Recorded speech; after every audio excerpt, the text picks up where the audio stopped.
नमस्ते किसान भाइयों और बहनों। सुंडी का नाम सुनते ही हर किसान के माथे पर चिंता की लकीरें आ जाती हैं।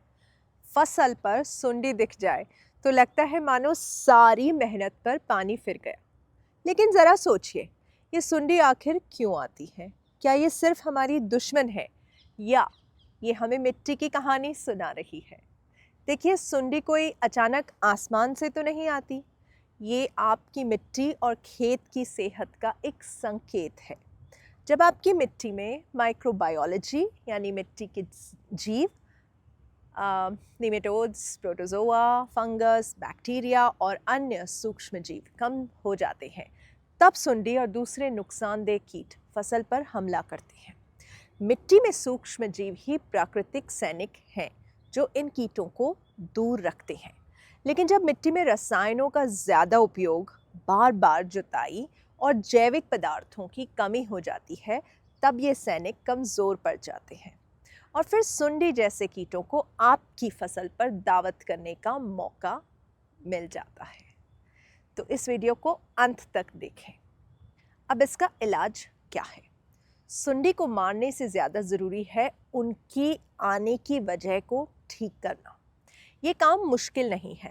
मिट्टी को जिंदा बनाएं, जैविक खाद और कंपोस्ट डालें ताकि मिट्टी में फ़ायदेमंद बैक्टीरिया और फंगस वापस आए।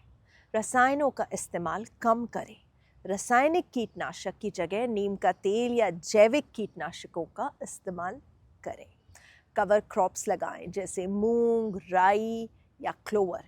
ये फसलें मिट्टी में सूक्ष्म जीवों की संख्या बढ़ाने में मदद करती हैं। जैविक स्प्रे बनाएं, नीम का अर्क, अदरक का रस, गौमूत्र, इन सब का स्प्रे करें। ये सुंडी को भगाने का प्राकृतिक तरीका है। और सबसे ज़रूरी है कि मिट्टी का परीक्षण करवाएं, यह समझने के लिए कि आपकी मिट्टी में क्या कमी है। सही संतुलन लाने से सुंडी खुद ब खुद कम हो जाएगी। याद रखें कि सुंडी कोई दुश्मन नहीं है, ये बस एक संकेत है कि आपकी मिट्टी को सुधारने की ज़रूरत है। मिट्टी में सूक्ष्म जीव बढ़ाइए और सुंडी जैसे कीट खुद गायब हो जाएंगे। जब मिट्टी सेहतमंद होगी तो फसल भी खुशहाल होगी।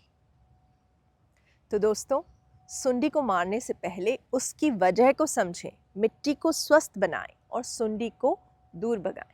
इस जानकारी को अधिक से अधिक किसानों तक शेयर करें ताकि और किसान भी इस समझदारी से खेती कर सकें। अगर आपके इस विषय में कोई सवाल है तो नीचे कमेंट्स में लिख दीजिए।